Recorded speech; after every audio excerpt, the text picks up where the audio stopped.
दोस्तों, जैसा कि सीबीएसई ने टर्म 1 वाले बच्चों के लिए न्यू ओएमआर शीट को रिलीज किया है, उसके बाद बहुत सारे सीबीएसई के बच्चे एंड टीचर को प्रॉब्लम हो रहा है कि इसमें बहुत सारा गाइडलाइंस है जो डेफिनेटली बच्चे को कंफ्यूज कर सकता है। प्यारे बच्चों, सबसे पहले आपको पता होगा कि अगर कोई बच्चा ऐसा है जो 4 गो रिस्पॉन्स का जो बबल आपको दिख रहा होगा, अगर इसको बबल करता है, डार्क करता है, उसके बाद जो स्टार वाला सिंबल है अगर इसको स्किप करता है तो उस केस में बच्चे का जो आंसर है उसको अनअटेम्प्टेड माना जाएगा।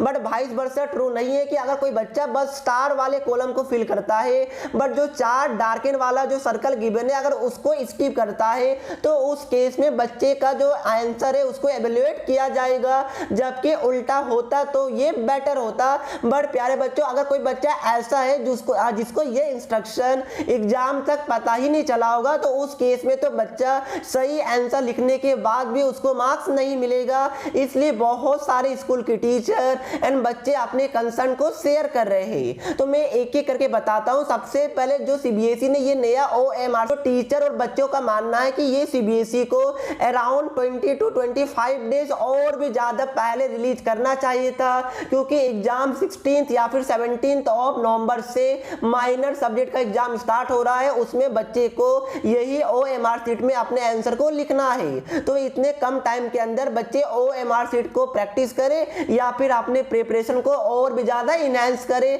ये पहला इंपॉर्टेंट कंसर्न है। दूसरा ये कि बहुत सारे स्कूल का कहना है कि हमने ऑलरेडी जो ओएमआर शीट का जो स्टैंडर्ड फॉर्मेट होता था जिसमें ओनली 4 आपका सर्कल होते थे, बस इतना ही रहता था, तो जो स्टैंडर्ड ओएमआर शीट के अंदर हमने बच्चों का प्री टर्म 1 बोर्ड या फिर रिव्यू टेस्ट या फिर पीरियोडिक टेस्ट या फिर यूनिट टेस्ट करवाया था, तो बच्चे को उसमें हमने प्रैक्टिस करवा दिया था। बट अब अचानक से न्यू ओएमआर शीट आ जाना, टाइम इतना ज्यादा कम है, अब हम लोग बच्चों का वापस से प्री टर्म 1 बोर्ड इतने कम टाइम में कैसे करवाएं, और अगर करवाएंगे तो वो बच्चों के लिए बिल्कुल भी सही नहीं होगा, और इससे मैं एग्री करता हूं। आई होप आप भी ये बात को समझ रहे होंगे। उसके बाद और भी एक बच्चे का कहना है कि अगर मैं क्वेश्चन को स्किप करता हूं तो उसके बाद भी एक हैज वाला सिंबल है जिसमें मुझे डार्क करना पड़ेगा। आपको पता होगा, जैसा कि मैं दिखा दूं, अगर कोई बच्चा कोई भी क्वेश्चन को स्किप करेगा तो ये हैज वाला जो सिंबल है इसमें भी वापस से बच्चे को डार्क करना पड़ेगा, जिसमें आप समझ सकते हैं काफी ज्यादा टाइम टेकिंग है। तो प्यारे बच्चों, ये सब प्रॉब्लम है, और भी कुछ प्रॉब्लम है वो मैं आपको बताऊं, उससे पहले चैनल को सब्सक्राइब जरूर कर दीजिएगा। और उससे पहले एक अच्छे स्टडी एप्लीकेशन के बारे में बताना चाहता हूं। 8400 जी हाँ, याद कर लीजिए ये व्हाट्सएप नंबर, क्योंकि अब चाहे आपका मैथ्स का या फिजिक्स केमिस्ट्री बायो का कोई भी डाउट्स हो, अब उसका आंसर मिलेगा आपको अपने व्हाट्सएप पर। बस आपको डाउटनट का 8400 का व्हाट्सएप नंबर अपने मोबाइल में सेव कर लेना है। उसके बाद चैट को ओपन कीजिए, क्वेश्चन का फोटो खींचिए, उसको क्रॉप कीजिए और 5 सेकंड के अंदर वीडियो सॉल्यूशन मिल जाएगा। क्लास 6 से लेकर 12th IIT JEE mains advanced NEET और सीबीएसई और अदर स्टेट बोर्ड के लिए है, तो लेट क्यों कर रहे हो? 8400 पे अपने क्वेश्चन का आंसर इमीडिएटली पाओ। अब देखिए प्यारे बच्चों, मैंने कुछ टीचर और कुछ बच्चों का कंसर्न बताया है, अब मैं आपको अपने तरफ से बताता हूं कि देखिए ये जो ओएमआर शीट है जो सीबीएसई ने डिजाइन किया है ये काफी ज्यादा टाइम टेकिंग है। मैं कॉम्प्लेक्स तो नहीं बोलूंगा, अगर बच्चे इसमें थोड़ा सा ध्यान देंगे, 1-2 बार प्रैक्टिस करेंगे तो समझ में आ जाएगा, बट ये काफी ज्यादा टाइम टेकिंग है। ऐसा मैं इसलिए बोल रहा हूं क्योंकि प्यारे बच्चों, अगर आपको आंसर आता है तो भी आपको स्टार वाले सिंबल को मार्क करना पड़ेगा, अगर आपने क्वेश्चन को स्किप किया तो भी हैज वाले सिंबल को आपको मार्क करना पड़ेगा।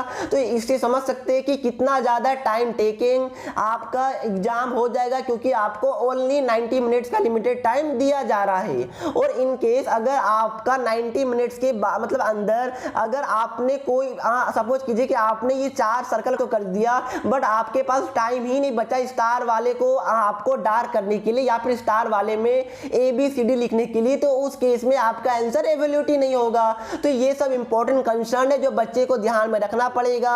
यानी क्या करना पड़ेगा बच्चे को कि अपने टाइम को, अपने स्पीड को काफी ज्यादा इंक्रीज करना पड़ेगा, स्पेशली मैथ्स जैसे सब्जेक्ट में। क्या आपको समझ में आ रहा है? यस सर जी, हमें समझ में आ रहा है। तो ये मैं आपको वीडियो के माध्यम से इसलिए बता रहा हूं ताकि ये सभी बातों का आप लोग अच्छे से ध्यान में रखिए। और प्यारे बच्चों मैं आपको बता दूं कि हमारे चैनल पे बहुत सारा वीडियो आएगा OMR शीट को लेकर, जिसमें मैं आपके साथ इंपॉर्टेंट क्वेश्चन को डिस्कस करूंगा और उसका जो आंसर होगा वो मैं आपको OMR शीट के अंदर टिक करके बताऊंगा, डार्क करके बताऊंगा, ताकि बच्चे हमारे वीडियो के थ्रू ऑलरेडी OMR शीट के लिए प्रिपेयर्ड हो जाए और ये बहुत ज्यादा इंपॉर्टेंट होगा आप सभी के लिए। तो इसके लिए आपको क्या करना पड़ेगा, हमारे चैनल के साथ जुड़े रहना पड़ेगा। कैसे जुड़ेंगे सर जी? चैनल को सब्सक्राइब करके नोटिफिकेशन बेल को ऑन करके, तभी तो आप सभी हमारे फैमिली का हिस्सा बन पाएगा और हमारा वीडियो का नोटिफिकेशन आप तक पहुंच पाएगा। तो प्यारे बच्चों यही अपडेट था जो कि मैंने आपको बता दिया। फिलहाल के लिए मैं ये वीडियो को यहीं पर समाप्त करता हूं। चैनल को सब्सक्राइब करना बिल्कुल भी नहीं भूलिएगा। तो मिलते हैं नेक्स्ट वीडियो में, तब तक के लिए पढ़ते रहिए। जय हिंद, जय भारत।